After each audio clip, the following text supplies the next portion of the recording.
Have you ever been punched in the face by nostalgia? I have. Normally it would hurt, but this time, not so much. A brief history of myself and the Streets of Rage franchise. I got my Genesis in about 92 or 93. Of course I had the Sonic the Hedgehog cartridge with the big "not for resale" label on the front of the thing. And back during those times I didn't get to buy a lot of games, so I resorted to getting loans from friends and neighbors. I'm gonna try and accelerate this, but when I was over at my neighbor's house playing one day, they showed me the original Streets of Rage. Now, me being a fan of games like Double Dragon, I was immediately hooked. Then I got to play Streets of Rage 2 at my babysitter's house with her kids. And I didn't get to play Streets of Rage 3 until it was released on various compilations and mini-systems throughout the years. But Streets of Rage 2 always left an indelible mark on me. It's a game I've played up until this day countless times. I've been wanting a new Streets of Rage game ever since disc-based consoles became a thing 26 years ago. We've had little glimmers of hope over the years, but as of this day, April 30th, we no longer have to pray for our sequel. It's finally here. And while you guys are used to me griping a lot about games, this is one I will not be griping about. So if you were expecting a bad point in any point of this review, you're going to be disappointed by my lack of disappointment.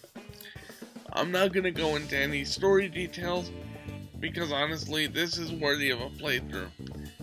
I'll be going over the bare bones, the graphics, the presentation, maybe a little of the story, and whether or not it's accessible. So what to say about the story? The usual suspects are back. Axel Stone, Adam Hunter, Blaze Fielding make their triumphant returns after a very long hiatus. And man, do Axel and Adam look significantly older. Axel, the man that liked martial arts and video games, now looks like he likes martial arts and donuts a little too much, and he's now sporting a quarantine beard. Adam looks like he just walked off the set of a Michael Jackson video suit, complete with a superhero boots, a half-open shirt, some suspenders, and sunglasses, but he still kicks ass. Blaze is still Blaze. To be honest, I haven't played as her much, but I'm sure she's her usual flippy self. Along for the ride are newcomers Cherry Hunter, daughter of Adam, and Floyd, a human with cybernetic enhancements and a former associate of Dr. Zan from Streets of Rage 3. Stages include a police station, Chinatown, an airport, and yes, before you ask, there's your obligatory elevator stage. The graphics are really where this game shines.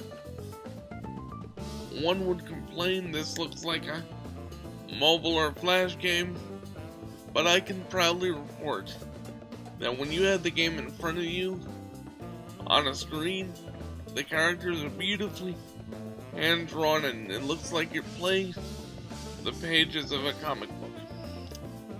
Think Comic Zone on Genesis but on steroids. And wait, there's more. Here comes the fake out, you guys. You're thinking that I'm gonna harp on the music, because it's not fully composed by the great Yuzo Koshiro, but it is composed by Olivier Deriviere, who does a really good job matching the feel of the music with the backgrounds on the screen.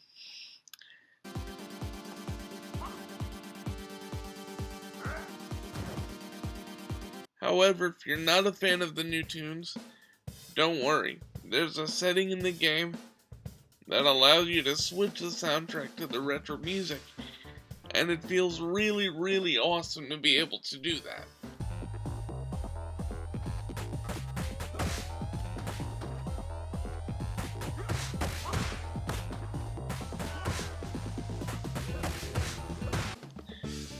But OHG, is there DLC? No, there's not. Play that back a couple of times. No, there's not.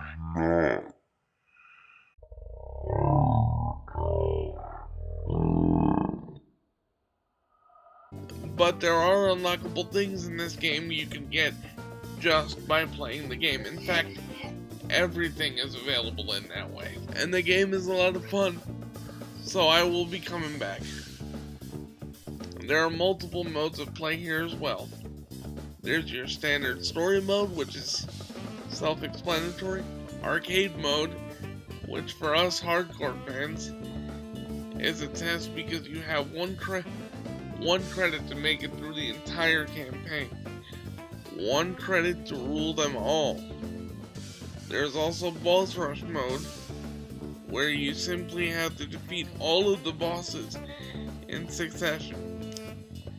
And finally, battle mode, which allows you and 3 of your friends to beat the living hell out of each other on one screen. Who'd want to do that? I gotta be honest with you guys. I literally can't find one thing wrong about this game. Well, perhaps there's one thing. Your antagonists of the game are the children of Mr. X. They're known as the Y Twins. I kid you not. The Y Twins. Wow. Y Twins. That's almost as bad as Die Hardman from Death Stranding. And finally, is it accessible? Yes. Resounding yes. Anyone can pick up and play this. Your attacks are simple. Square on PlayStation allows you to attack your opponents, X allows you to jump, and triangle allows you to do your special attacks. And if you don't have if you don't have a PlayStation, you can easily equate the buttons to the PlayStation configuration. However, circle is the one thing that throws me off. In previous games, you can pick up an item just by walking up to it and pressing the punch button. You actually have to hit this circle to pick up various items such as bottles, knives, etc. However, there really is nothing this game can do wrong. For those that don't like this control scheme, legacy controls are available. All in all, Streets of Rage 4 is everything I've been waiting for.